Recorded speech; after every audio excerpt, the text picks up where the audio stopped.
Now, in this section, we will talk about the operative vaginal delivery. What are the indications of operative vaginal delivery? What are some safety measures that should be paid attention or that should be present before deciding to perform operative vaginal delivery? What are the contraindications and what's the place of delivery?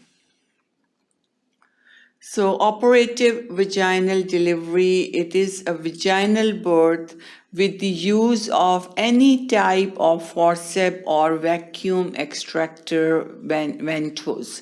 So, two types of instruments are mainly used for assisted operative vaginal delivery. The other term very commonly used for operative vaginal delivery is assisted vaginal delivery, or the use of forceps delivery. Forceps delivery is the other term used for the operative vaginal delivery. So two instruments are mainly used, forceps and the vacuum. Vacuum extraction is another method for the operative vaginal delivery. Goal of this is to expedite delivery with minimum maternal or neonatal morbidity. So the aim is to expedite the delivery in the second stage of labor, so the less damage or injury can be done to the mother and to the baby. Guidelines of Royal College of Obstetrics and Gynecology is rate in nulliparous women is as high as 30% for the use of operative vaginal delivery. So, according to the Royal College of Obstetrician and Gynecologists, there should be provision of midwifery care is important for operative vaginal delivery. Presence of birth partner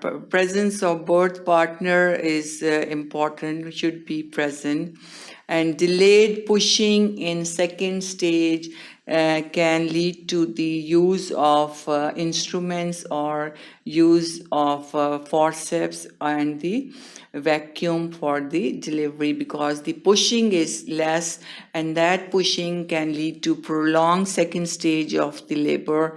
So this usually is assisted with the help of instruments. And then maternal repositioning is also important for this operative vaginal delivery. So this is the diagram that shows the use of the ventouse or the vacuum, which is attached to the head of the baby, and then suction is applied. That suction pushes the baby out or brings it out. So this is the a picture for how the vacuum is used for the delivery.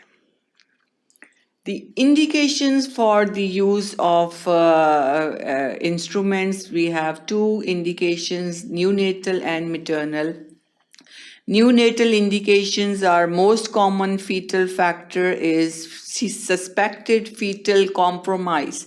If the chances are that if the second stage of labor is prolonged or the baby is not coming out, the chances are this can lead to fetal compromise.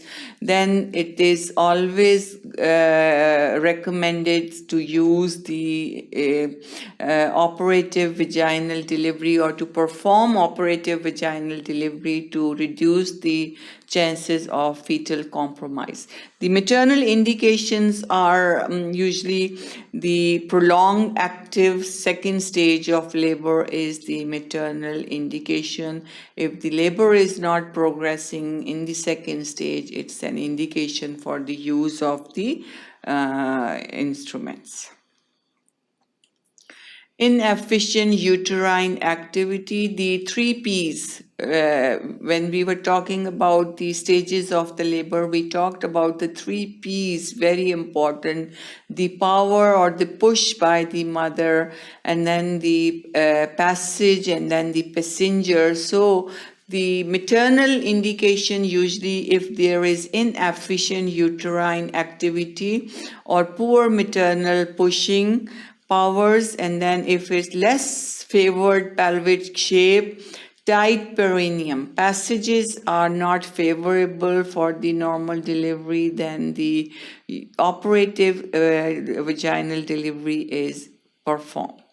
And then the passenger, if the head of the fetus, macrosomic fetus, malposition, malpresentation.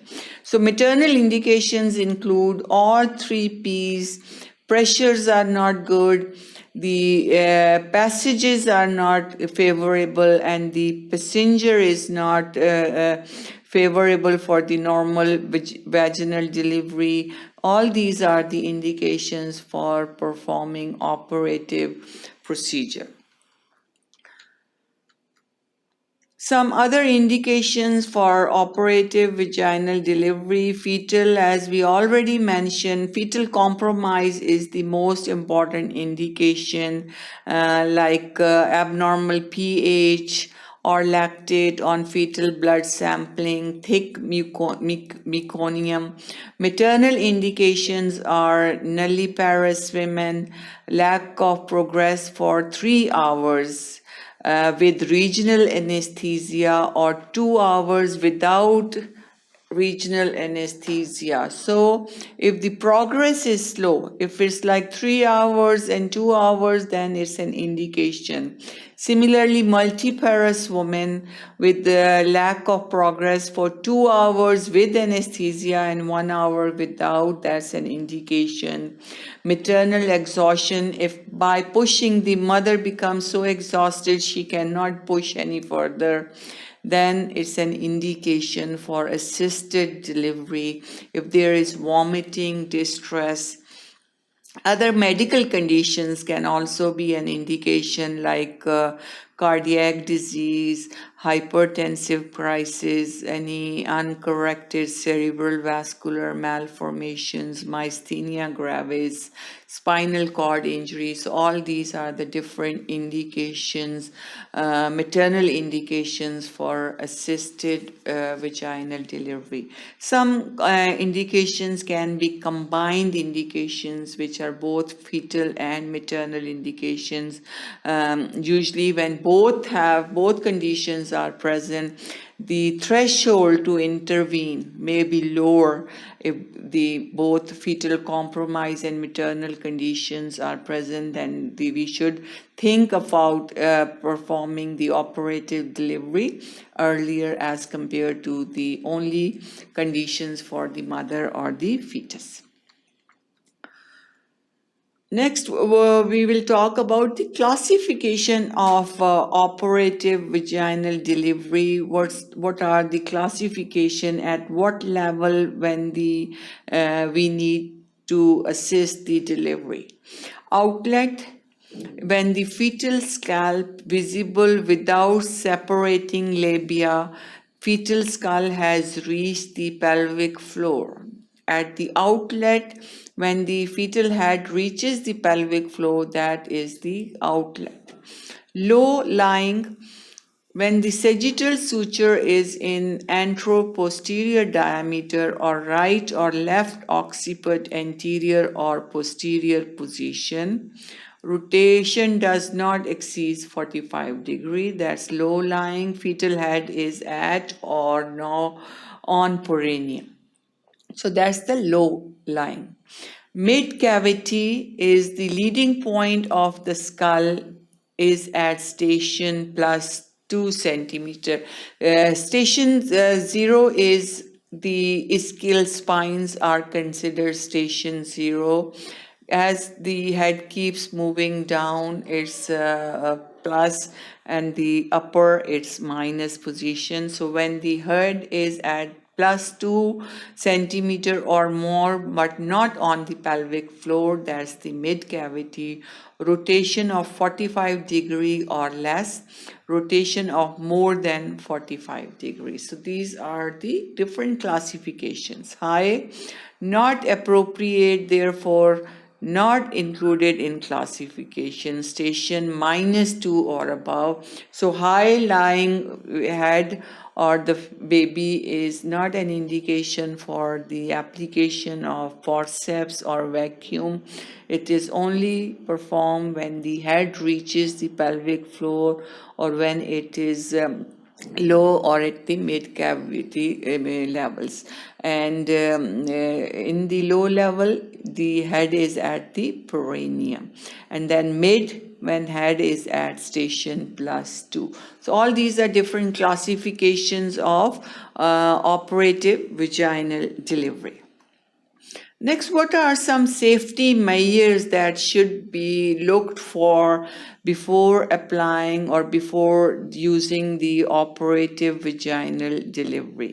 So some safety criteria: full abdominal vaginal examinations. After the examination, if head is less than 1 or equal to 1/5 palpable per abdomen. So on the abdominal examination, if the fetal head is 1/5 palpable by the abdomen, if cervix is fully dilated, membranes ruptured, station at level of ischial spine or below, exact position of the head has been determined, capit and molding is no more than moderate, pelvis is deemed adequate. These are some safety measures that should be present or criteria for the application of operative vaginal delivery. If the cervix is not fully dilated, it's not an indication. If the fetal head is 1/5 palpable from the abdomen, membranes should be ruptured. So all these are the safety measures before the decision of doing the operative vaginal delivery. Some preparations of mother, clear explanation given and informed consent should be obtained from the mother. Trust has been established. Women should offer full cooperation. They should know what's going to happen and what can be the outcome, what can be the problems and complications. Appropriate anesthesia should be in place. Bladder is empty. Indwelling catheter has been removed or balloon deflated. Operator has knowledge and skill. Adequate lights, access to OT. In case of failure of the use of forceps and vacuum, the next option is the C-section. So we should have ready access to the operation theater in case the C-section is performed. We should have anesthetic available. The bladder should be emptied, and all backup in place should be there. Next, preparation of staff again is also important. For mid-pelvic deliveries, theater staff should be available immediately to allow a C-section. Senior obstetrician should be available, personnel present that are trained in neonatal resuscitation. So all these are safety measures that are important, because if these are not present, then it's a contraindication for the application of forceps and the vacuum delivery. So it's important that we should have all these safety measures before we decide to do the operative vaginal delivery.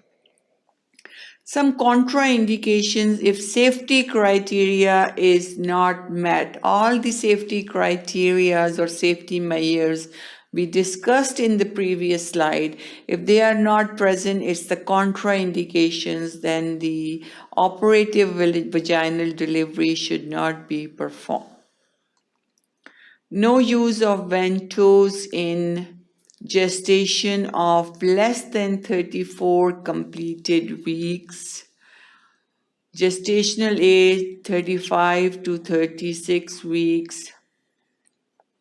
Face or breech presentation. So we cannot do the vacuum extraction if the presentation is a breech or face presentation. It is only done for the head presentation, skull presentation, and we should not do it for the gestation less than 34 weeks. We should wait for the gestation to be more than 34 weeks completed. Use of vacuum extractor after fetal blood sampling. Application of fetal scalp electrodes. Minimize the risk of fetal hemorrhage. Use of forceps and vacuum extractor if cervix not fully dilated is contraindicated. If the cervix is not fully dilated, we cannot use the forceps or the vacuums for delivering the baby. Choice of instruments. Ventos or the vacuum compared to forceps is more likely to be associated with failure to achieve vaginal delivery, cephal hematoma or small swelling on the head is very common after we use the vacuum because of the suction applied on the head. Usually it takes few days to go away. Retinal hemorrhage and maternal worries. Ventos compared to forceps is less likely to be associated with use of anesthesia, maternal, perineal and vaginal trauma, and severe perineal pain at 24 hours. So use of ventos compared to forceps have its advantages, have its disadvantages, as with any procedure. Ventos compared to forceps is similar in terms of delivery by C-section and APGAR score. Low 5-minute APGAR score is again is not recommended. Delivery by C-section where failed vacuum is completed by forceps. Low 5-minute APGAR score. Place of delivery. Operative vaginal delivery in the mid-pelvic are more difficult. Delivery by C-section less likely to have trauma. C-section admission for intensive care. Aim in second stage to go for vaginal delivery. So it's important, mid-cavity or mid-pelvic operative vaginal deliveries are more difficult. So if the labor stopped or is blocked at that area, usually we should go for the C-sections to avoid any injuries or damage to the mother and to the baby. And then C-section, we should admit the patient in intensive care for C-section, and usually in the second stage, the aim should be to go for the normal vaginal delivery until some real indications are present for the C-section. Psychological consequences of transferring patient to OT. Mid-pelvic deliveries have higher complication rate. So once the normal vaginal deliveries are tried and then it fails and patient is transferred to the operation theater, usually naturally it has psychological effect. The mother will think that there are some complications with the baby or the mother. That's why they are transferring her to the operation theater. So it's a natural psychological effect. So this was all about our section. Thank you for watching sqadia.com.